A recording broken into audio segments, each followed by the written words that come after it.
So today we'll discuss about the surface marking of both the lungs, the apexes, anterior border of the right lung, anterior border of the left lung, the inferior border of the right and left lung, as well as the posterior border. So let us first discuss about the apex of the surface marking of the apex of the right lung. So we are taking 3 points to display the apex of the lung. First point we are considering as the sternoclavicular joint. Second point we are considering from midpoint of the line joining the medial 1/3 of the clavicle and the lateral 2/3 of the clavicle. We are considering second points up here. Okay. Mark. First point we got in sternoclavicular joint, second point in this clavicle, and the third point from the midpoint of this both above 2.5 centimeter here, somewhere here. So we are joining these 3 points, then we'll get that Apex of the right lung, and similar is in case of the left lung also. Okay, now continue with the anterior border. To display the anterior border of the lung, first point we are taking as this sternoclavicular joint. Second point we are considering here sternal angle, midpoint of the sternal angle. Sternal angle or angle of face. Okay. Angle of Here it will be. There. Midpoint of this sternal angle. And then the other point we are taking on this midpoint of the sternum. Midpoint of the sternum, roughly around here. This is xiphoid, this is the manubrium. Here will roughly around here will be the midpoint. Here. Next. The other point we are taking at the xiphisternal joint. Xiphisternum. Okay, right. Yes. This will indicate the anterior border of the lung. Anterior border of the right lung. Yes. Okay. Now how to proceed for inferior border? For inferior border, we have to consider the xiphisternal joint. Then fourth costal cartilage. We will consider fourth costal cartilage at the mid clavicular. This is xiphisternal joint here. This is xiphoid process. Xiphisternal joint little above. Here. Not this thing. Okay, next. Fourth costal cartilage.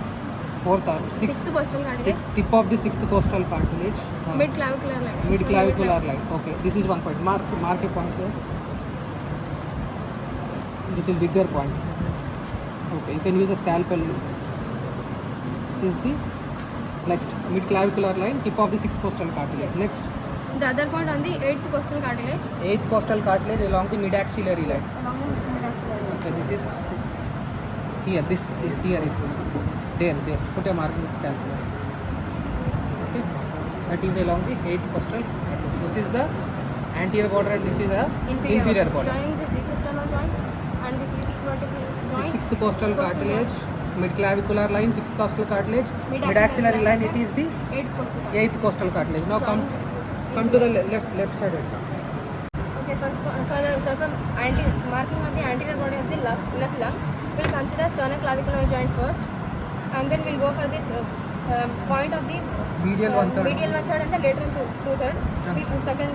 Second point we'll consider here, and 2.5 centimeter above from the medial part of this, we'll consider it as the apex of the lung. Apex of the lung. Now anterior border.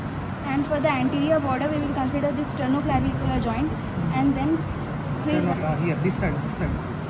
Sternoclavicular joint. we will consider the angle of Lewis Sternal angular angle of Lewis around here, right? around here, Okay. and then we will consider the fourth costal cartilage 3.5 centimeters away from it for the left lung.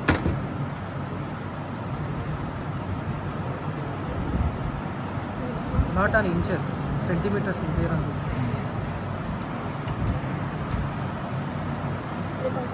3.5.